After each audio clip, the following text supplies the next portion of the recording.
네, 현재 시각 8시 24분 지나갑니다. 지금 보고 계신 머니쇼는 SBS BJ과 유튜브에서 실시간 시청이 가능합니다. 특히 SBS BJ 다운로드 받으셔서 시청하시면 다양한 정보 확인해 보실 수 있고요. 더 많은 주식 정보 원하시는 분들은 카카오톡 채널에서 머니랩 검색하셔서 친구 추가하시면 됩니다. 간밤 뉴욕 증시 그야말로 롤러코스터 장세. 오늘 롤러코스터란 단어는 뭐 여러 뉴스에서 많이 나왔고 네. 변동성만 놓고 봤을 때 또 지금 팬데믹 이후 최고 수준이고 거래량도 18년 만에 지금 최고예요. 아, 그러니까요. 네. 지금 아마 정신없을 겁니다. 네. 뭐 롤러코스터는 놀이동산에 롤러코스터는 재미라도 있지. 이거는 무슨 왜 가끔씩 뭐 터뷸런스 같은 영화 있잖아요. 네네. 비행기 그냥 난기류에 네. 휘말려가지고 이거 이러다 죽는 거 아닌가 싶은데. 아니 뭐 우리 시청자 여러분들께서도 밤새 이렇게 흐름 보고 야 이럴 수도 있구나 싶으시겠지만 제가 수치를 한번 말씀드려 볼게요. 나스닥이 처음 시작할 때 마이너스 4%로 시작했거든요. 네네. 그렇게 했다가 한 5.2% 가까이 이렇게 낙폭을 키워서 이제 뭐 지수가 3%, 4%, 5% 빠지는 것 같다가 지금 며칠째 겪고 나니까 뭐 또 오늘도 이런가 보다 싶었는데 오늘도 또 맞나 보다. 네, 지금 계속 이렇게 소개해드린 뭐 가짜 뉴스라 해야 될까요? 뭐라고 할까요? 90일 정도 관세 뭐 유예할 수 유예할 수도 있다. 그 보도가 나오면서 이게 그냥 치솟아 가지고 이게 마이너스 5에서 플러스 4.5%로 그렇게 폭등을 해버립니다. 네. 그러다가 아닙니다 하고 나서는 결국 나스닥은 뭐 0.1% 그나마 강보합이지만 다우하고 더 웃기는 거는 독일이에요. 독일 9%로 급락 출발했다가 한 10.4%까지 낙폭 키운데 얘도 플러스 0.7%까지 돌렸다가 종가가 전일 대비 마이너스 4.1% 이런 장에서 어떻게 견뎌내겠습니까? 아니 여기 다시 또 국채 수익률은 또 올라가고 국채 수익률 이 부분도 지금 생각할 게 많아지는데 금값은 다시 $3,000 아래로 떨어지고 늘 뭐 이렇게 좀 그거 한 얘기입니다만 우리 금 얘기할 때 늘 불안하다 말씀드렸죠. 매체에서 금 얘기 많고 업계에서 금 관련한 마케팅이 극성을 부린다 싶을 정도가 그때가 늘 고점이 벌써 이 고점 대비 얼마나 빠진 거예요. 3,000불 밑으로 내려오고 있고. 근데 문제는 지금 정민앵커 말씀하신 미국채 수익률이 올라도 너무 올랐는데 이 부분에 대한 해석은 굉장히 중요합니다. 전반적으로 무슨 뭐 미국채에 대한 수요가 좀 줄어들었다거나 채권 가격이 떨어진 거니까요. 그동안 이렇게 미국채 수익률이 많이 떨어져서 국채 가격이 많이 오른 거에 대한 어떤 뭐 차익 실현 이 정도인데 제일 무서운 해석은 뭐 군드라크 정도 그야말로 채권왕이라고 불리던 사람의 입에서도 나온 얘기인데 이게 지금 최근에 시장 흐름이 이러다 보니까 이른바 마진콜이죠. 증거금 부족으로 이걸 갖다가 국채라도 팔아서 현금 마련해서 메꿔야 되는 만약 그 시나리오라면은 이거는 좀 무서운 거예요. 아니 금값 하락에 대해서도 그런 해석이 있었는데 해석이 나오잖아요. 네. 근데 이제 국채 수익률이 올라가는 거에 대해서 또 일부에서는 이렇게 경기 둔화는 아닌가 보다 또 이런 해석도 나오니까 그러니까 참 해석하기 나름인 것 그렇습니다. 같습니다. 그런데 이제 제가 소개해드린 그 얘기는 뭐 일반적인 언론에서는 별로 이렇게 다루지는 않는데 그 채권 시장에 그야말로 채권왕이라 불렸던 사람 입에서 나온 어떤 그 가능성이니까. 그런데 어쨌거나 지금 단기적으로는 뭐 오늘 야간 선물 흐름을 보나 지금 미국 증시 지수 선물 흐름을 보나 그 기다렸던 단기 급락 이후에 일단은 반등 시도 뭐 고국면인 같은데요. 오늘은 뭐 시장 흐름 짚어보기에는 정신이 없고 계속해서 워싱턴발 뉴스가 시장의 변동성을 주니까 이걸 체크해봐야 되는 거잖아요. 맞아요. 그렇게 해야 되고 오늘은 좀 더 본질적으로 미중 간에 그리고 이 관세 정책 한번 짚어보는 날로. 네. 자, 오늘 용인대 중국학과 박승찬 교수님 함께합니다. 어서 오세요. 어서 오세요, 교수님. 이 시간에 오랜만이신 것 같은데요. 저랑은 몇 년 만인 것 같아요, 이 시간에는. 지난번 방송하긴 했는데 다른 방송에 지금 정신없이 이슈가 많다 보니까 지금 뭐 틱톡 이슈도 있고 미중 간 이슈도 있고 지금 뭐 바쁩니다 지금. 그래서 대한민국이 어떤 전략 속에서 해야 되나 앞에서 가슴에 와닿는 멘트를 하나 들었는데 어떤 멘트요? 마음의 준비를 단단히 하시라는 우리 장현재 캐스터 제가 요즘 기업분들 제가 강의도 하고 기업분들하고 많이 소통을 하는데 마음의 준비를 단단히 하셔야 될 것 같다라는 말을 제가 많이 하고 있습니다. 그래서 이게 이제 시작이기 때문에 이게 1차 미중 간의 무역 관세 전쟁하고 지금 좀 다르고 이 중국의 스탠스나 이런 것들이 제가 현장도 보고 여러 가지 채널을 통해서 취합한 여러 가지 정보 예. 뭐 등등을 봤을 때 이게 결코 만만치 않다. 그리고 미중 간의 무역 관세 전쟁만 있지만 이로 인해서 또 변화되는 중국의 이런 제조의 변화다 보니까 이제 우리나라만 봤을 때는 네. 우리나라 제조 부분들이 중국이 그만큼 빨리 기술 자립을 하고 예. 제조 혁신을 하니까 미칠 영향이 꽤 클 것 같습니다. 그래서 지금 파도가 막 밀려오는 게 보이는 것 같고 예. 그러니까 우리 기업들이 그게 준비를 하지 않고 있으면 단순히 우리 한국 시장뿐만 아니라 제 글로벌 시장에서도 타격이 크지 않을까라는 생각을 많이 하고 있습니다. 그래요. 박 교수님, 저기 아마 강연 나가시면은 뭐 예외 없이 나오는 질문일 것 같은데 네. 이 부분에 대해서 사실 어떤 컨센서스가 없어가지고 지금 트럼프 대통령의 이 그야말로 전 세계를 갖다가 강타하고 있는 이 강경한 관세 정책으로 네.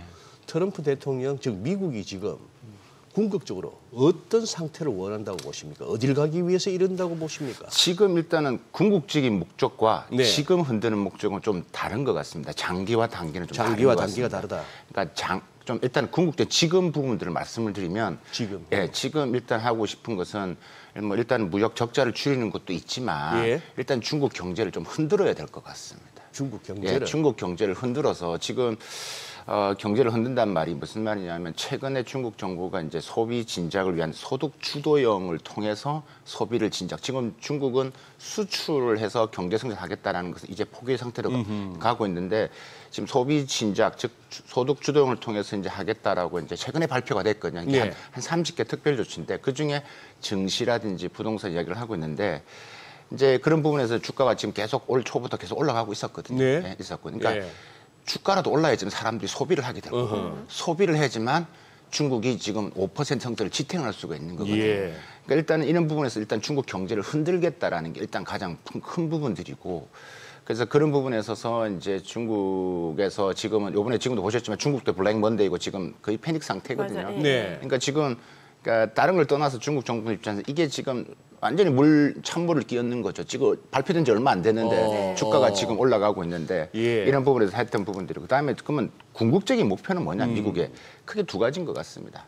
예, 미국 그러니까 지금 미국이 생각하는 부분들 그건 결국은 하나의 군사 패권하고 달러 패권인데 예. 네. 지금은 달러 패권은 그렇다 치더라도 예. 지금 중국이 첨단 산업 기술 부분에서 계속 올라오고 있고 그런 부분들이 기술 자립 이런 것들로 하면서 결국은 첨단 기술에 계속 군사 패권으로 가기 때문에 예. 그것을 제재해야 된다라는 부분들이 지금 그런 민주당이나 공화당이나 가장 지금 컨센서스가 이루어졌고 그런 부분에 있어서 지금 우린 지금 무역 전쟁만 보고 있지만 앞으로 예. 나올 트럼프 2기에서 나올 지금 첨단 산업의 제재는 바이든 행정부를 그대로 가져옵니다. 거기에 플러스 알파가 되기 때문에 지금 관세 전쟁만 보면 또 안 된다. 그래서 이거로 인해서 지금 뭐 우리나라 지금 AI라든지 배터리 산업 여러 가지 보고 있는데 예. 여기 플러스 지금 첨단 산업의 제재가 더 심화될 것이다. 아까 제가 말씀 궁극적인 목표가 거기기 때문에. 네, 그래서 이거는 지금은 이제 연막전이 시작하는 거고 일단 들었다 놨다 하는 거죠.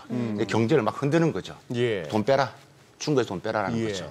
지금은 트럼프가 이점에 하는 것도 지금 스테이블 코인 수도를 만들겠다 하는 것도 결국 중국에 돈 많은 사람들 있으면 안 된다. 아하. 돈을 빼라. 가져가 예, 나와라라는 거죠. 그러니까 예. 일단 흔들고 보자는 것 같습니다. 아니 지금 어제 나왔던 뉴스 중에 또 그거 놀라웠던 게 지금 중국이 그 상호관세를 34%. 갖다가 34% 때린다고 하니까 중국도 그러면 미국에 똑같이 34%를 추가로 관세를 부과하겠다 했고 네. 트럼프 대통령은 어제 하는 얘기가 그거 철회하지 않으면은 우리 추가로 또 50%를 더 한다 하니까 그럼 100%가 넘는 이게 거죠. 104%가 되더라고요. 그렇게 되면은 그렇죠. 지금 그러니까 그 전에 지금 트럼프 오기 전에 13%가 있었어요. 13%가 예. 있었고 2월달에 10% 있었어요. 예. 23%. 그다음 3월달에 또 10% 있었어요. 예. 그다음에 지금 이번에 34%예요. 네. 그럼 67% 정도 되는 거예요. 아, 그 정도 되는 거죠. 네. 벌써. 54%가 벌써. 아니에요. 거의 한 67 가까이 되는 거의 거예요. 67 예, 예. 가까이. 그러니까 67에서 또 지금 50% 또 하면 50%. 100%가 넘어가는 예. 겁니다. 이렇게 계산이 나오는 것들이거든요. 그러니까 그거는 뭐 넘어가면 그거는 뭐 물건값이 두 배 판 깨자는 얘기인데 그러니까요. 거기에 중국이 그러면은 아 예 죄송합니다 하고 34% 없던 일로 하겠습니다. 저는 안 그럴 것 같은데요. 그렇지 않습니다. 예. 제가 이걸 좀 1기하고 2기하고 좀 예, 비교를 예. 해드릴게요. 1기 때는 그런 텀이라는 게 있었어요. 그러니까 1기 때 2018년 7월 달에 처음에 네. 1차 무역 전쟁이 있었어요. 네. 똑같이 때리고 같은 날 했어요. 예. 근데 이게 좀 몇 개월도 있었고 어떻게든 긴 반년 후에 때리기도 했는데 이거는 거의 매달마다 때리고 있고요. 지금 시작도 한 지 얼마 안 되는데 트럼프 이기가 지금 바로 이렇게 연속으로 때리고 있는 부분들이. 그래서 이게 지금 매우 초반에 엄청난 지금 공격을 하는 거죠. 그래서 지금 아까 말씀드렸을 때 흔들고자 하는 목적이고 그거를 중국 정부가 모를 리 없다. 네. 알고 있고 이번에 중국 스탠스가 뭐냐면 1기 때는 그냥 똑같이 관세만 했는데 여기 플러스 알파 중국은 여기에다 뭘 하냐면 이제 자신감이 있으니까 이제 미국 기업들이 블랙리스트도 올리기도 하고 그다음에 우리가 지금 히토리 같은 경우도 글쎄. 네. 예. 이거 히토리는 제가 항상 그때 그전에도 말씀을 드렸다시피 이거를 좀 뒤에 쓸 거다. 근데 이번에 완전 바로 그렇죠. 이번에 한 7종을 썼거든요. 예. 7종을 썼거든요. 이것도 수출 허가제예요. 아예 금지가 아니라 일단 신청해. 신청하고 허가를 해주겠다는. 네. 우리나라 요번에 했던 이게 영향이 크거든요. 7종에 우리가 수입하는 것도 꽤 많습니다. 우리도 영향이 있기 때문에 이걸 우리는 허가를 뭐 중국장에서 한중관계를 관리를 해야 되기 때문에 허가를 줄 가능성이 저는 개인적으로 뭐 높게 보는데 미국은 거의 되지 않겠죠. 그러니까 이는 지금 중국의 대응이 좀 앞당겨서 이렇게 하는 거 보면 그만큼 준비가 다 돼 있고 이미 시나리오별로 테이블상에 다 올라와 있다. 그래서 이제 좀 만만치가 않아 보인다. 그래서 지금 처리하지 않으면 50% 하겠다. 그러면 중국도 거기에 대한 부분에서 또 이제 시나리오 준비를 하겠죠. 뭐 지금 그러니까 강대강인 거잖아요. 지금 그럼 개인적으로 보시기에는 앞으로는 어떤 식으로 전개될 거라고 보세요? 일단 이걸 알기 전에 이 판을 지금 누가 짜고 있나를 좀 글쎄. 예. 네, 네. 바이든이 제가 생각할 때 바이든 행정부 있을 때는 이 제이크 셸러비라는 사람이 제가 볼 때는 전반적인 그림을 그렸습니다. 예. 중국은 관세를 트럼프 1기 때 그렇게 때려봐야 미국 중간에서 우리가 얻는 게 별로 없었다. 결국 인플레이션 올라갔다. 그래서 아픈 데만 때리자고 했던 게 그게 디리스킹이었습니다. 네네. 근데 트럼프 2기 와서 지금 다시 디커플링이 가고 있는데 요 뒤에는 피터 나바로라는 사람이 많이 좀 등장하잖아요. 예, 예. 이번에 뭐 지금 백악관에 지금 뭐 경제나 무역 지금 고문을 하고 있는데 이 판을 다 짰다고 지금 이야기를 하잖아요. 네. 그래서 지금 뭐 테슬라 지금 CEO도 계속 지금 비평을 지금 하고 맞아. 있고 예, 예.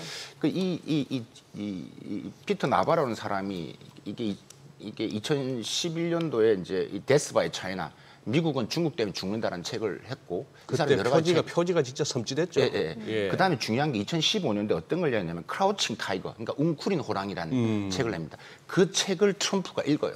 네. 그리고 나서 지금 말씀드린 피터 나바로라는 사람을 백악관을 끌어들이. 원래 이 사람이 민주당 소속이거든요. 네네. 나바로 공화당을 끌어들입니다. 그리고 나서 이제 하는데 이 사람이 피터 나바로라는 뭐 전 교수죠. 한 사람이 뭐 지금 2018년대 처음에 미중 간의 무역 일어날 때 뭐 했던 말을 보면 뭐 트럼프 한 이야기가 똑같습니다. 중국이 미국의 자산을 도둑질하고 있고 더 심각한 부분은 중국은 세계에 기생하는 경제 기생충이다. 이런 말을 중국을? 했거든요. 네, 중국은. 네. 그러니까 지금 이 판이 그대로 지금 움직여가고 있기 때문에 지금 아까 질문할 때 앞으로 어떻게 될 네. 것이냐라는 거. 그러니까 결국은 참아라고 했기 때문에 저는 이게 그냥 쉽게 트럼프가 포기하지 않을 거라고 저는 보고 있고요. 그러니까 중국은 뭐 그렇게 간다고 했을 때 뭐 계속 진행이 될 것이고 중국은 거기에 대한 부분에서 이미 마음속으로 미국과 중국 간의 무역 부분에서는 뭐 지금 디커플링을 생각하고 있고 2018년도에 중국이 대미국 수출하는 비중이 전체 수출에서 네. 한 19.6% 차지했어요. 근데 작년에 보니까 예. 많이 줄였다고. 14.6% 정도. 예. 그래서 일단 올해는 이거를 안 한다라고 생각을 하고 있고 이걸 메꾸기 위해서는 소비를 올려야 된다는 네. 겁니다. 그래서 이제 되고 있기 때문에 앞으로 어떻게 될 것이냐라는 건 지금 이제 전초전이고 상황은 더 심각해질 것이고 네. 그러면 이제 완전히 디커플링이 되는 형 상태가 더 고착화될 가능성이 높다. 누가 그런 말을 하잖아요. 지금도 뭐 타협을 할 수 있고 뭐 예. 시진핑이 날아간다 이런 말도 예. 하고 있어요. 예. 제가 전에 방송하실 때 제가 안 간다고 분명히 말씀드렸어요. 예. 기억하시겠지만 네네네. 안 간다고 분명히 지금 6월달 설도 나오거든요. 그럴 일 전혀 없습니다. 그래서 지금 지금 이 구도에서는 시진핑 입장에서는 지금 신났죠. 지금은 반미 지금 동맹이 더 많아지고 미국에 반하는 지금 국가들이 더 많아지고 반 트럼프 노선이 많아지니까 이것을 지금 취합할 수 있는 좋은 기회가 또 되는 거죠. 그러니까 지금 미국에서 잃어버린 부분들을 다른 데서 얻을 수 있기 때문에 해볼 만하다. 라고 지금 중국은 생각을 하는 거고 뭐 시진핑이나 좀 리창 총리 같은 경우도 기업들 만나면 마음 단단히 먹어라.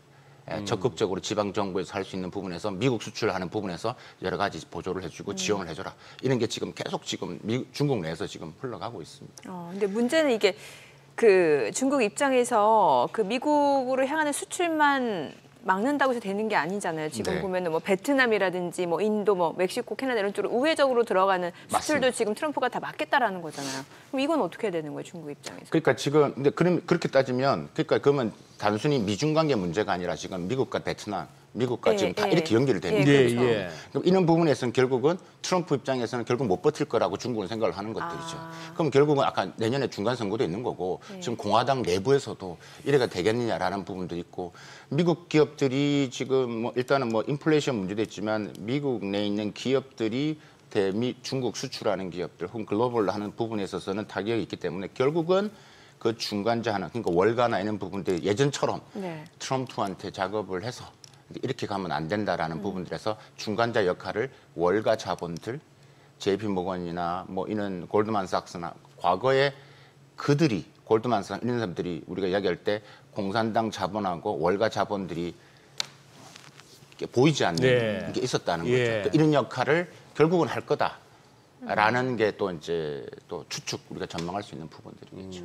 그러다 보니까 뭐 자충수를 뒀다, 뭐 결국에는 중국이 승자가 될 것이다 이런 얘기가 나오는 게 그런 해석들인 거예요. 그렇죠. 뭐 승자라는 표현이 좀 그렇지만 결코 중국한테 불리한 상황으는 가지는 않을 것이다. 그리고 중국은 이미 8년 동안 경험을 해봤잖아요. 그래서 해볼 만하다라는 생각. 그러니까 우리 투자자 입장에서, 우리 기업의 입장에서 봤을 때는 이건 좀 답이 안 보이는 거죠. 그러게요. 그럼 이럴 때는 어떤 노선을 가야 되고 어떻게 해야 되냐라는 것들이 글쎄, 이게 이제 우리가 오늘 좀 중점적으로 그러게요. 이야기를 해봐야 될 이슈인 것 같습니다. 실제 다녀보시면은 우리 국내 기업들 뭐 중국 쪽이나 할 것 없이 이렇게 국내 내수만 보는 쪽이 아닌 건 고민이 많을 것 같아요, 기업들이. 지금 의사결정을 못 하고 있죠. 그렇죠. 그러니까 지금 유럽 기업들은 이렇습니다. 그러니까 중국향과 비중국향 이렇게 나누어서, 그러니까 중국은 중국에서 투자를 해서 하는 이제 사업을 확대를 하는 거고, 미국이 중국을 제재를 하니까 유럽 기업들은 아예 중국을 제외한 또 이제 이 공급망을 만드는 이런 식으로 좀 하고 있는데, 최근에 우리가 봤다시피 보아 포럼도 있고 중국 발전 포럼에서 글로벌 CEO들이 다 갔잖아요. 이재용 회장도 가고 SK 하이닉스도 갔잖아요. 근데 거기도 또 뭐 여러 지금 글로벌 CEO들 다 갔단 말이에요. 그러니까 뭐 한마디로 말씀드리면 뭐 돈에는 사회주의와 자본주의 꼬리표가 없다. 돈에는 결국은 그렇기 때문에 계속 뭐 CEO 만난다, 그러니까 시진핑 주석 만난 다음에 전 세계 CEO들 또 가서 만나고 투자하겠다 이를 하고, 실제 중국에 있는 미국 상회들이 이야기를 들어보면 지금 나가는 업종들, 그러니까 중국에서 좀 경쟁력이 떨어진 업종들은 탈중국 하는데 지금 중국에서 사업이 잘 되고 있는 예를 들면 바이오라든지 뭐 이런 IT라든지 이런 부분에서 있는 기업들 같은 경우는 계속 투자를 늘리고 하겠다는 게 그게 미국 상회에서 설문조사했던 내용들이거든요. 그래서 이제 그런 부분이 있기 때문에 요즘 제가 느낀 부분들, 대기업이나 우리 기업들을 많이 보면서 현장에서도 보기도 하고 대기업들 강의를 하면서 느낀 건 뭐냐면, 야 지금 미국만 믿어서 안 된다. 중국 투자 부분들을 중국 사업을 어떤 식으로 확대해야 되느냐는 방향성이 좀 변화되고 있는 건 맞습니다. 그러니까 예를 들어 제가 기업은 이야기하기 좀 힘들지만 어떤 기업은 야 우리가 너무 빨리 뺐나? 중국에서 중국 뺐나? 그러니까 이런 부분도 다시 한번 우리 전체 그룹 전체 부분에서 한번 검토를 해보자. 그런 사업에 대해서. 그 정도까지. 네, 지금 뭐 구체적인 기업을 이야기는 그렇지만. 근데 이제 교수님, 이 부분은 방금 이렇게 이제 일론 머스크가 미국하고 유럽, 즉 EU 사이에는 무관세 FTA죠. 자유무역협정 같은 걸 통해서 서로 관세 없이 가자. 저쯤 되면 이제 두 사람이 이제 결별해야 될 것 같은데. 우리도 미국과 한미 FTA가 있지 않습니까? 그러면 이 협정보다도 그러면 트럼프 대통령의 그 행정명령을 통한 관세 때리기가 더 우위에 있는 거예요? 아니죠. 일단은 행정명령보다는 국가 간에 이루어지는 게 더 큰 거죠. 협정이. 그렇죠. 그런데 지금 아까 지금 맞습니다. 미국과 유럽 무관세가 필요하다. 지금 이제 이 트럼프의 생각과 다르다. 그러니까 트럼프의 생각과 다르다는 말은 저 뒤에 아까 말 피터 나바로 이야기를 말씀 또 드릴 네. 수밖에 없는데 이 사람 FTA에 별로 신임을 안 해요. 피터 나바로라는 사람. 나바로가. 피터 나바로라는 사람이 제가 그 전에 썼던 책을 쭉 관련된 읽어보면요. 네. 네. 그러니까 한국도 별로 안 좋아하고요. 네. 대만도 별로 안 좋아하고요. 그러니까 이런 나라 우리가 흔히들 지금 계속 지금 동맹이라는 나라 자체에도 지금 하는 부분에서 다 책에서 다 이해할 수가 있습니다. 그러니까 한미 FTA도 재협상이 왜 필요한지 이야기를 강조했던 사람. 아, 그래요. 그래서 우리가 일기 때 한미 FTA 재협상이 계속 나왔던 네네. 얘기가 그런 것들이거든요. 그래서 그럼 일단은 우리가 말씀하셨다시피 무관세 부분에서 행정명령으로 하더라도 어떤 부분에 의회를 또 통과해야 되고 이런 부분들이 있기 때문에 이게 말처럼 이렇게 뭐 행정명령으로 되는 것도 아니고 또 민주당의 또 의견도 있기 때문에 기본적인 부분에서는 국가 간에 있는 부분에서는 과정을 거쳐야 됩니다. 네. 그 사람이 꺾는다고 그러면 말이 안 돼. 약속을 어기는 거죠. 근데 어제 밤에 이제 시장을 출렁거리게 했던 뭐 지금은 가짜 뉴스라고 뭐 백악관에서 공식적으로 부인했으니까 가짜 뉴스가 돼버렸습니다만 관세를 갖다가 이제 4월 9일부터면 내일이에요. 네. 내일부터 이제 상호관세 부과하기로 했던 그 말미를 준 날이 내일로 다가오는데 이걸 갖다가 한 90일 정도 유예하면서 한번 또 뭔가 협상의 물꼬를 트는 거 아니냐 하는 그런 내용의 기사였단 말이죠. 근데 요거는 또 살짝 빌 레커만이라는 친구가 살짝 운을 띄웠거든요. 네. 잘하면 월요일 날 좋은 소식 들릴 수가 있다. 뭐 그런 식으로 해서 한번 그 얘기가 괜히 나온 얘기가 아니었다 하는 것은 어제 장중에 역대급 진짜 변동성으로 볼 수가 있었는데 지금 여기서 진짜 궁금한 게 말이죠, 교수님. 왜 바둑 기사들 중에도 기풍이 진짜 막 대마 때려잡는 걸로 그냥 전투형이 있는 반면에 옛날 고수들 보면은 조금 줄 건 주고 서로 타협도 하고 뭐 사석 작전도 하고 이렇게 해서 나중에 가면 결국 눈 터지는 개가로 가잖아요. 네.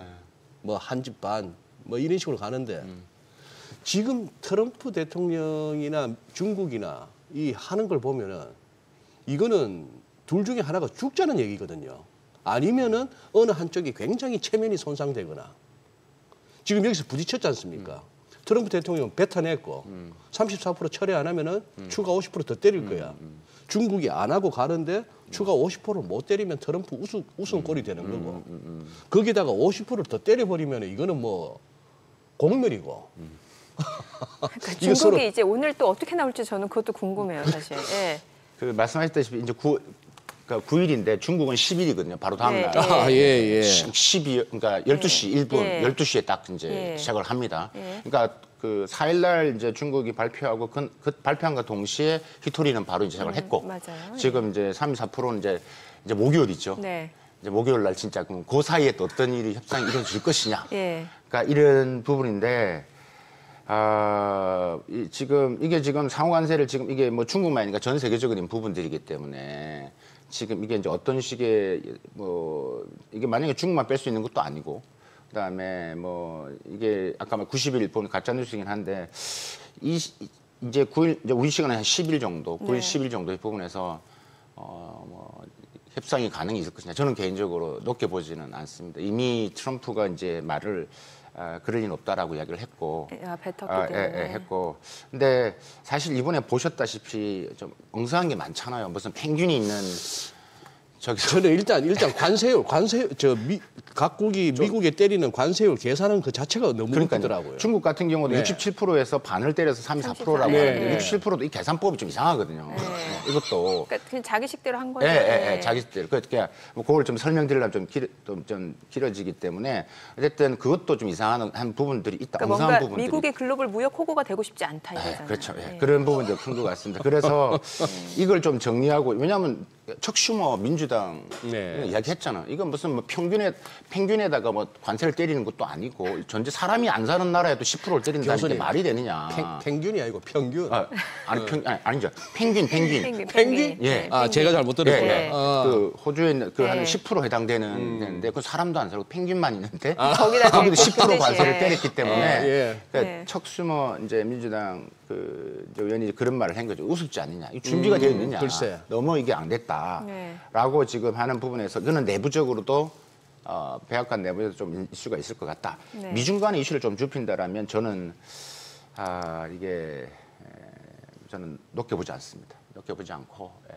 아, 높게 안 보시면 더 꼬이는데. 자, 50% 그러면 50%까지 일단 50% 던지는 거는 할도 일단 50% 던지기에는 리스크가 너무 큽니다 지금. 그래서 여기에는 맞물려 있는 게 너무 많죠. 요번에 보면 아시겠지만 뭐 대두뿐만이 아니라 농수산물 지금 트럼프의 고향에 있는 그 텃밭으로 완전 건드리는 텃밭으로 거예요. 알고 있는 그 지역에도 해당이 매우 크기 때문에 그러니까 그걸 보면 그러니까 뭐 거기에 그러니까 농수산물에 가서 지금 수입 허가를 받아야지만 중국에 수출할 수 있는데 그 라이센스를 취소해 버리면 수출이 안 되거든요. 그러니까 그렇죠. 이번에 중국이 한 행동을 보면 매우 꼼꼼하다는 이야기. 좀 디테일하더라고요. 디테일하다는 거. 그러니까 그 말의 의미는 뭐라고요?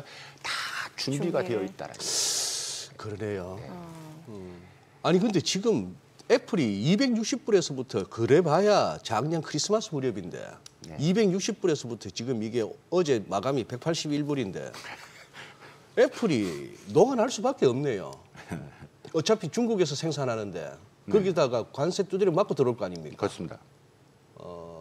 지금 애플이 중국에서 지금 인도로 옮겼다고 하지만 그래도 한 80% 이상은 지금 중국에서 하거든요. 그러니까 지금 이렇게 붙어서 들어올 경우는 뭐 지금 애플 주가 뭐 말씀하셨다시피 뭐 무너지고 있긴 하지만 결국은 소비자들 같은 경우 뭐 훨씬 더 많은 더 부담을 해야 되는 상황이 올 수밖에 없는 거죠. 그래서 그러니까 피터 나바로하고 그 몇몇 관세 쪽에 강경론자 제외하고 미국의 이 관세 정책 갖고 좋아할 사람이 없네요. 그렇죠.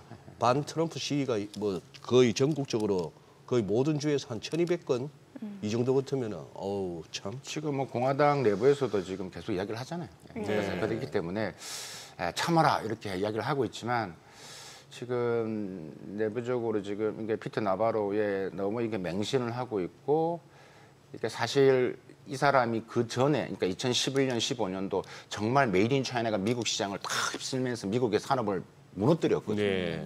근데 그때 시대와 지금은 다른 부분들이 있다. 그래서 좀 리스크가 매우 크다. 그리고 이게 지금 또 어떻게 진화되고 더 커질지 이게 정말 막가자라는 건데 그럴 경우는 진짜 시장은 혼돈. 그렇죠. 그래서 나오는 게 지금 경제 공포가 지금 더 커질 수밖에 없는 것들이죠. 알겠습니다. 자, 지금 시각 8시 52분 향해 갑니다. 오늘 양시장 예상 체결지수부터 좀 확인해 보겠습니다. 먼저 코스피 좀 볼게요. 어제 양시장 5% 하락 마감했었는데 오늘은 조금 반등을 시도할 걸로 보여집니다. 물론 반등폭 자체는 그렇게 크지 않을 걸로 보여지네. 지금 호가 분위기상으로는 2,336포인트, 0.38% 상승 예상되고요. 반면에 코스닥은 1.6% 하락이 예상됩니다. 지금 640포인트로 집계가 됩니다. 시가총액 상위 종목 예상 체결가 보겠습니다. 간밤 뉴욕 증시에서 이제 뭐 필라델피아 반도체 지수도 좀 올라갔고 그러다 보니까 오늘 삼성전자도 잠정 실적 발표가 됐는데 예상치보다 영업이익은 좋았습니다. 일단 주가 자체는 어제도 워낙 많이 떨어졌기 때문에 오늘 좀 반등을 시도할 걸로 보여집니다. 2.6% 상승 예상되고요. 호가는 54,600원으로 나타나고 있습니다. SK하이닉스도 4% 상승 예상됩니다. 최근에 사흘 연속 주가 계속해서 좀 조정을 받는 모습이었는데 오늘장에서 지금 4% 반등 예상되고요. 호가는 172,500원으로 집계가 됩니다. LG 에너솔루션 호가도 좀 보도록 하겠습니다. 오늘 2% 상승 예상되고요. 호가는 335,500원. 그밖에 2차 전지 셀 업체들 같은 경우는 뭐 삼성, SDI, LG화학 같은 경우도 오늘 상승 출발 예상되고 있죠. 삼성 바이오로직스 호가 좀 보도록 하겠습니다. 이거를 연속 주가 또 하락했었는데 오늘은 2% 반등 시도할 걸로 보여집니다. 지금 호가는 132,000원으로 집계가 되고 있습니다. 자, 그리고 현대차가 오늘 1% 하락 예상됩니다. 뭐 최근에 나흘 연속 주가가 좀 떨어졌었는데 오늘도 추가적으로 1.2% 하락 예상되고요. 지금 호가는 176,800원. 반대로 기아하고 현대모비스 같은 경우는 좀 반등 시도할 걸로 보여집니다. 각각 호가는 85,000원, 251,000원으로 집계가 됩니다.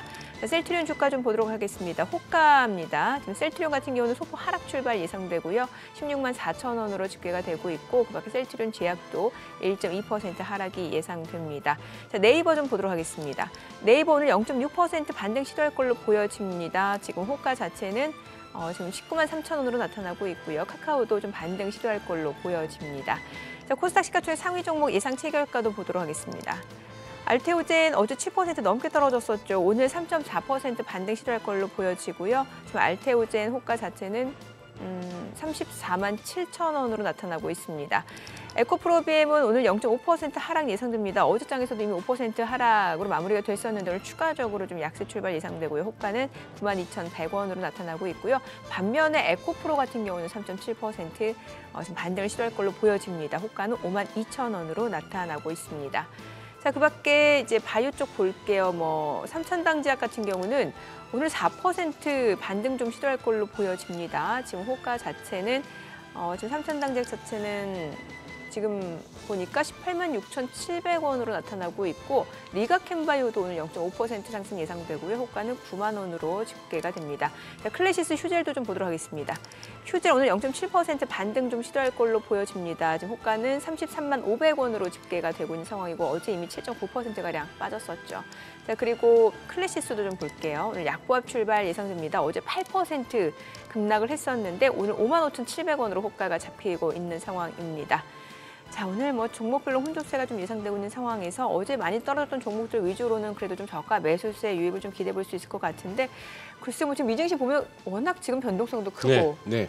이러니까 또 국내 증시 자체도 또 어떤 흐름을 나타낼지 또 오후장에는 어떤 흐름을 보여줄지 참 예측이 쉽지가 않을 것 같아요. 그래요. 예. 일단 개장은 지금 뭐 예상 1%. 체결지수 나오는 저 정도까지는 예. 뭐 충분히 되지 않을까 싶고 그러고 나서 외국인들이 그동안 계속해서 쌓아놓은 이 선물 쪽에 이 매도 포지션을 좀 이렇게 네. 되감아 준다면은 뭐 어느 정도 장세에 숨통이 트이지 않을까 싶기도 하고요. 그 기다리던 최소한의 하다못해 기술적 반등의 성격의 반등이라도 나와주는 뭐 그런 장이 돼서 좀 이렇게 뭐 손실 줄이실 분 줄이고 또 탈출하실 분 탈출하시고 아니면 그동안에 지금 현금 들고 계속 뭐 진입 시점 노리시던 분들한테는 또 짧게 또 손맛 한번 보시고 뭐 그런 장이 아닌가 싶기도 하고. 근데 외국인이 오늘 어떨지 궁금한 게 궁금하죠. 어제 현선물 너무 많이 팔아가지고 그동안에 너무 많이 팔아서 예. 이 부분에 약간 뭐 어떤 공매도 성격도 있었다면 또 대감기도 있지 않을까 싶기도 한데. 그래 저기 교수님, 박 교수님. 네. 지금 뭐 오늘 모시면 한 30분 정도는 교수님하고 얘기할 수 있는데 그것도 짧네. 저는 산업별로 좀 짚어봐야 된다고 하니까 산업별로. 예, 반도체도 좀 여쭤보고 싶어요. 그러니까. 예. 왜냐면 지금 대만 같은 경우도 지금 고율 관세가 부과된 상황이잖아요. 그러면 우리나라 반도체 산업도 좀 직격탄이 예상되는 거고 어떻게 될까요? 지금 삼성전자, SK하이닉스. 이게 이제 기업적인 수익적인 부분에서 이제 봤을 때 지금은 일단 대만까지 관세를 더 놓고 예. 우리뿐만 아니라 중국 다 포함되기 때문에 지금 부분에서는 사실 큰 뭐 좋은 부분들이 있죠. 중국에만 관세를 부과를 한다면 조금 더 이렇게 구멍이 좀 생길 수 있는데 지금 네. 전체적인 그러니까요. 관세를 하는 거기 예. 때문에 지금 특히 또 지금 중국이 또 스스로 독자적인 생태를 구축한 부분이 더 강해질 거기 때문에 단기적으로도 지금 봤을 때는 우리 반도체 부분에서 저는 조금은 좀 부정적인 좀 부분이 좀 더 큰 거 많은 것 같고요. 그다음에 이제 중장기적으로 봤을 때 지금 계속 지금 중국 정부가 독자적인 생태를 더 강화하기 때문에 지금 이런 구도에서 우리가 간다 했을 때 조금은 더 좀 어렵지 않을까라는 생각을 저는 좀 개인적으로 좀 많이 갖고 있는 생각입니다. 그래서 조금 고래 싸움에 새우등 터지는 게. 네, 그러니까 지금 우리 정부 차원에서 지금 결국은 이제 우리 내부로 돌아올 수밖에 없는 구도에 있기 때문에 그래서 이번에 삼성 CEO 민재용 회장도 그렇고 SK하이닉스도 있고 중국을 다 갔던 이유도 예. 이제 그런 부분에서 좀 모색하기 위해서 갔다라고 이제 보여집니다. 그러면 지금 이 어려운 와중에 교수님 보시기에 국내 어떤 산업, 어떤 업종이 그나마 조금 이렇게 상대적으로 피해가 적든지 아니면 기회가 있다고 보세요? 저는 일단은 바이오. 예. 일단은 그다음에 바이오나 신재생 부분에 있어서는 저는 분명히 미중간의 부분에 있어서의 수소 분야도 마찬가지고 특히 저는 대표적으로 수소를 많이 이야기를 하는데 네. 바이오 수소 분야 부분에 있어서는 이건 미중의 이슈를 넘어서 충분히 앞으로 성장 가능성이 매우 높고 우리가 아까 미중간에 끼어있는 새우 말씀하셨는데 이 부분에서 우리가 이거를 끌고 갈 수 있는 더 좋은 기회가 있는 업종으로 저는 개인적으로 보고 있고요. 사실 이런 부분에서 지금 미국에 이미 투자한 우리의 배터리 기업 같은 경우도 지금 어떻게 보면 더 좋은 부분들이 수혜를 받을 수 있는 것들이 있죠. 조선도 지금 마찬가지고 좀 일단 단기적으로는 조선이 우리가 지금 수혜를 보고 있지만 예. 지금 이렇게 중국이 계속 올라간다 했을 때 또 그건 또 상황이 또 달라지는 이야기이기 때문에 우리가 중단기를 좀 볼 필요가 있다. 단기적인 수혜가 될 수 있지만 이 상황이 결코 만만치는 않아 보인다. 그다음에 뭐 그렇게 이야기를 좀 할 수 있을 것 같습니다. 그럼 산업별로 다 영향을 받는다는 거네요. 그렇죠. 아니, 그리고 왜 그 정의선 회장이 이제 미국에 투자를 약속했잖아요. 네. 그래서 이제 현대차는 관세 부과하지 않겠다라고 했는데 그게 사실 뜯어보면 결국에는 미국에서 공장에서 나오는 거에 대해서만 부과하지 않겠다라는 거고 지금 결국에 부과를 한다는 거잖아요. 그러니까 핵심은 무조건 미국에 투자하라는 이야기잖아요. 예. 그러니까 이미 배터리를 투자한 기업은 중국의 수요를 대신해서 지금 할 수 있는데, 근데 그 기업 자체도 또 이제 아까 우리가 히토리나 이런 거 원자재 안 되면 또 영향을 또 받게 되기 때문에 그런 문제가 있고, 미국 내에 생산한 것은 당연히 문제가 안 되는데 우리나라에서 이거 나가는 것은 그대로 때리면 그 무슨 의미가 있냐라는 것들이죠. 무슨 의미가 있어. 그래서 지금은 이제 우리가 우리나라 이야기를 좀 이제 한다라고 했을 때 그러면 조금은 좀 강하게 드라이브를 걸 필요가 있습니다. 그 우리나라 얘기 저희가 개장하고 좀 자세히 들어보도록 네네네네. 하겠습니다. 오늘 국내 증시로 확인해 보죠. 개장합니다.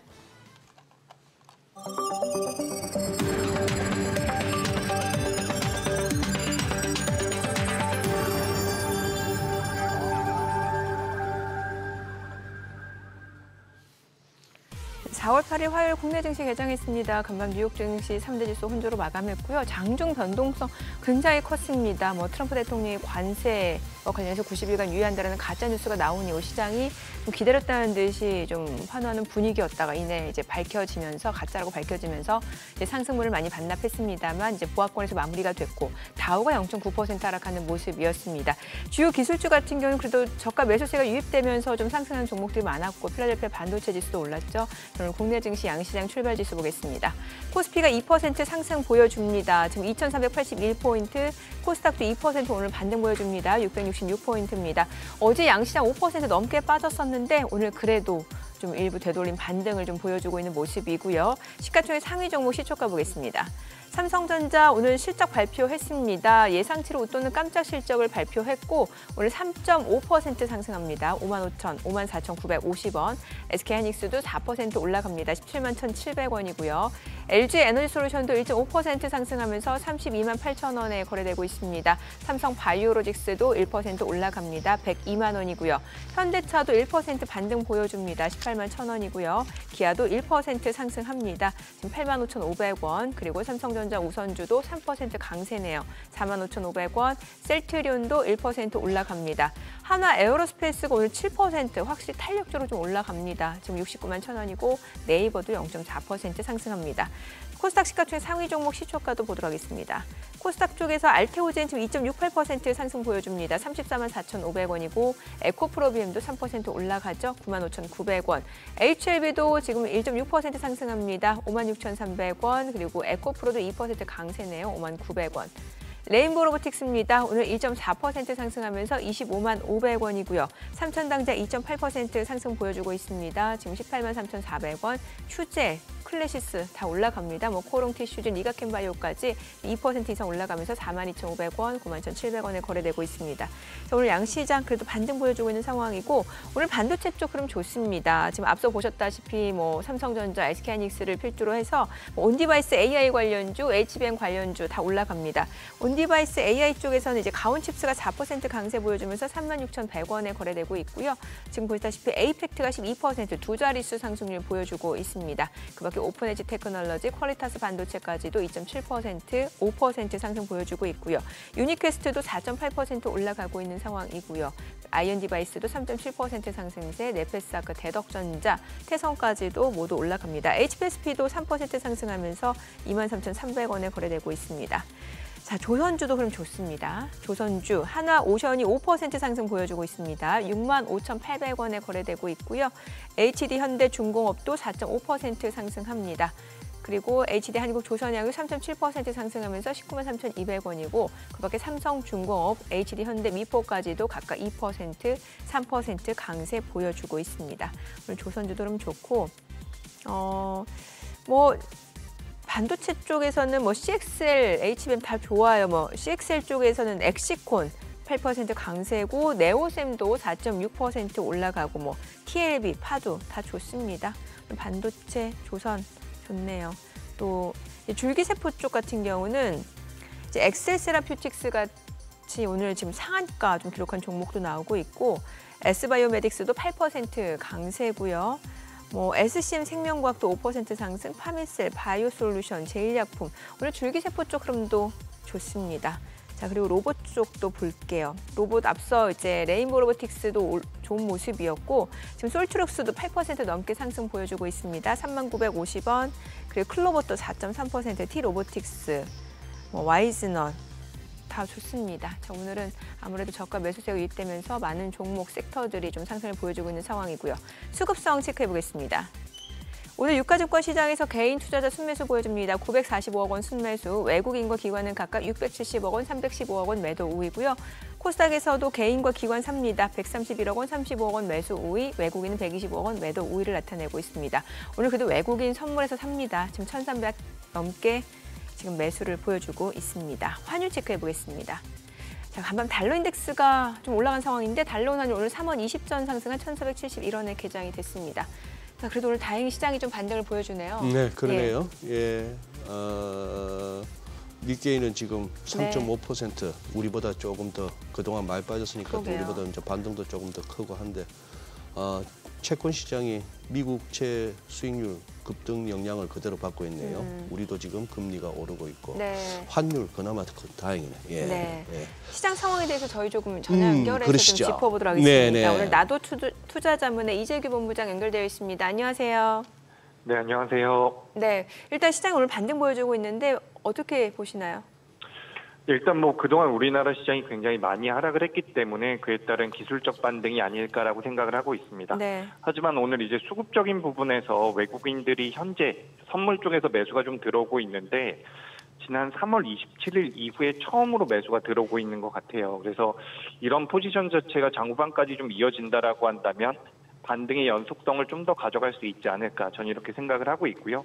뭐 전반적으로 반도체 쪽이 강세를 보이고 있고요. 그리고 뭐 2차 전지라든지 그동안 낙폭이 과했었던 종목군들로 자금이 계속해서 유입이 되고 있으면서 그동안 뭐 시장에서 아주 탄력적인 모습을 많이 보였었던 테마성을 가지고 있는 종목들 같은 경우는 오늘은 좀 쉬어가는 모습이 나오고 있습니다. 그래서 어떻게 보면 이제 기술적 반등이 시작됐다라고도 볼 수가 있을 것 같은데 지금 새벽에 마감된 미증시 같은 경우도 변동성이 굉장히 컸거든요. 네. 뭐 엔비디아 같은 경우도 마이너스 8%까지 밀렸다가 3% 상승 마감이 됐는데 이런 변동성이 우리나라 시장에도 좀 이어질 가능성이 있다라고 생각을 하고 있습니다. 그래서 만약에 여기서 우리 시장 자체가 기술적 반등을 좀 더 이어간다라고 한다면 그에 따라서 이제 주식 투자를 좀 무리해서 하셨던 분들 같은 경우는 비중 조절이 좀 필요하지 않을까 이런 의견 드려보도록 하겠습니다. 네, 지금 이제 오늘 삼성전자 1분기 잠정 실적 발표됐습니다. 우리 이 본부장님께서 그 실적 내용하고 한번 해석까지도 곁들여 주시죠. 네, 삼성전자가 이번에 실적 발표가 나왔는데 매출이 79조 그리고 영업이익이 6조 6천억이 나왔습니다. 이것은 이제 시장에서 예상했었던 컨센서스를 상회하는 부분이었는데 우리가 이제 삼성전자라고 하면 반도체를 많이 떠올리곤 하지만 이번에 영업이 6조 부분에서 약 4조 정도가 이 모바일 사업부에서 나온 것으로 지금 판단이 되고 있거든요. 그래서 모바일 사업부 쪽에서 굉장히 좋은 성과를 냈다라고 우리가 볼 수가 있는 부분이고 이 부분에 대해서는 중국 쪽에서 이구환신 정책에 대한 모멘텀들이 좀 부여가 됐다라고 생각을 하고 있는데 이 이구환신 같은 경우도 일시적일 가능성이 높다라고 보고 있기 때문에 이 모바일 사업부 쪽에 대한 실적이 2분기 때에도 잘 나올지 여부는 우리가 좀 더 봐야 되지 않을까 이렇게 좀 말씀드리고 싶고요. 반도체 같은 경우는 D램 출하량이 늘어난 부분들 그리고 2분기와 3분기에도 우리가 레거시라고 이야기하고 있는 쪽에서의 그런 가격 인상 자체가 이어질 가능성이 높다라는 분석이 있기 때문에 실적적인 부분에서는 작년 3분기, 4분기 그리고 올해 1분기까지 진행이 되면서 전반적으로 좀 저점을 잡아가지 않나라고 생각을 하고 있습니다. 그래서 뭐 지금 관세 여파로 인해서 우리나라 반도체 기업들 그리고 뭐 베트남이라든지 해외 공장이 있는 기업들의 주가 흐름이 굉장히 안 좋게 나왔었는데 어쨌든 오늘 실적적인 부분에서 메리트를 좀 보여주면서 하반 경직에 대한 반발 매수가 좀 들어오고 있다라고 생각을 하고 있습니다. 전반적으로 실적이 잘 나왔다라고 생각을 하고 있고요. 뭐 2분기나 3분기 때도 실적이 긍정적으로 나올 것이라고 보고 있기 때문에 반도체 쪽에 대한 관심은 여전히 필요하지 않을까 이렇게 말씀드리겠습니다. 네, 오늘 내용 잘 들었습니다. 고맙습니다. 네. 자, 저희 또 이제 계속해서 좀 이야기 이어가 볼 텐데 앞서 저희 이제 제가 반도체 얘기 조금 더 보완. 예, 그러시죠. 지금 해주세요. 아까 말씀하셔서 예. 지금 이제 기술적 반등하고 지금 다 좀 올랐는데 네. 제가 이제 앞에서 왜 자꾸 좀 단기적으로 이제 부정적으로 보는 이유는 네네. 뭐냐면 트럼프 대통령이 반도체는 아직 시작도 안 했다고 얘기했거든요. 아, 그렇죠. 예. 그러니까 이제 반도체에 대한 대중국 제재 이런 것은 예. 기다려라. 그건 아직 시작도 안 했다라는 거예요. 반도체는 시작도 안 했다. 네, 예. 그러니까 트럼프의 이제 2기에서 반도체 뭐 중국에 완전히 봉쇄하는 것들 수출 통제 부분에서는 더 이제 이것만 따로 떼서 또 관세를 높인다든지 예. 그다음에 이것만 더 해서 이제 그 전에 바이든 행정부에 있을 때 여러 가지 좀 이렇게 느슨했던 부분들을 아예 네. 구멍을 막는 그러니까 이런 것들이 이제 안 했기 때문에 이게 이제 본격화되면 또 우리는 타격을 받을 수밖에 없습니다. 그러니까 매우 지금 이게 롤러코스터 저는 개인적으로 이런 걱정을 많이 하고 있는 것들입니다. 그러시구나. 그러니까 지금 트럼프의 지금 보는 우리가 상호 관세만 보지 말고 계속 이어지는 부분에서도 그러니까 저희들은 주목을 계속 하고 있기 때문에 네. 어떤 시나리오를 지금 트럼프가 대중국 제재를 하려고 하는지를 계속 연구하는 입장에서 시장 예. 본 입장에서는 야 이게 또 다음에 또 나올 것 같다 그런 측면에서 이제 제가 말씀을 이제 좀 드렸던 겁니다. 특히 말씀 주신 패권 전쟁 쪽은 이제 AI 쪽이 굉장히 중요한 거잖아요. 그럼 여기에서 가장 핵심은 반도체일 텐데, 그럼 반도체에 대해서도 뭔가 좀 정밀한 그런 관세 부과 계획이 나올 수도 있겠네요. 그럼요. 예. 뭐 AI 쉽게 말하면 AI가 되기 위해서는 반도체 데이터가 있어야 되고 슈퍼컴퓨터 여러 가지 같이 있어야 돼요. 중요한 게 반도체죠. 뭐 AI뿐만 아니라 전반적인 반도체가 중요한데 그래서 기존하고 다른 반도체에 대해서 매우 정밀한 관세 부분들 그다음에 바이든 행정부 이랬기 때문에 중국은 더 많이 미국한테서 장비도 더 수입해 갖고 다 우회 통례를 해서 가져갔고 딥시크도 이렇게 만들어진 거고 등등의 것을 쏟아내면서 이게 시장을 또 뒤흔들 가능성은 높다. 저는 이제 이게 이제 언제냐. 이게 좀 이 여파가 좀 가거나 여파가 이게 하루아침 가라앉지 않겠지만 이게 언제 터뜨리냐가 중요한 것 같습니다. 저는 이게 시장에 큰 이제 흔들 수 있는 중요한 요소라고 보기 때문에 중국도 이걸 지금 준비하고 있을 겁니다. 예. 막 들고 나올 거라는 거. 미국이 이런 걸 들고.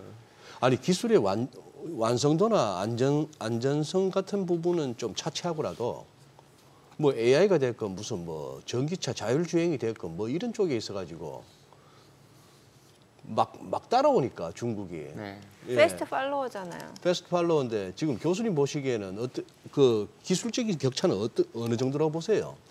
미국과 중국. 이건 뭐 양적인 데이터, 우리가 말하는 네. 양적인 데이터와 질적인 데이터라는 게 있습니다. 예. 그러니까 양적인 데이터라는 것은 결국 우리가 PCT 특허, 그다음에 우리가 말하는 글로벌 인정받는 네. 관련된 논문이겠죠. 예. 수량. 어허. 이미 그거는 뭐 AI나 반도체나 뭐 양자나 이런 부분에서 거의 뭐 일부 분야를 빼고는 거의 중국이 미국을 다 앞섰습니다. 그러니까 뭐 그랬었고요.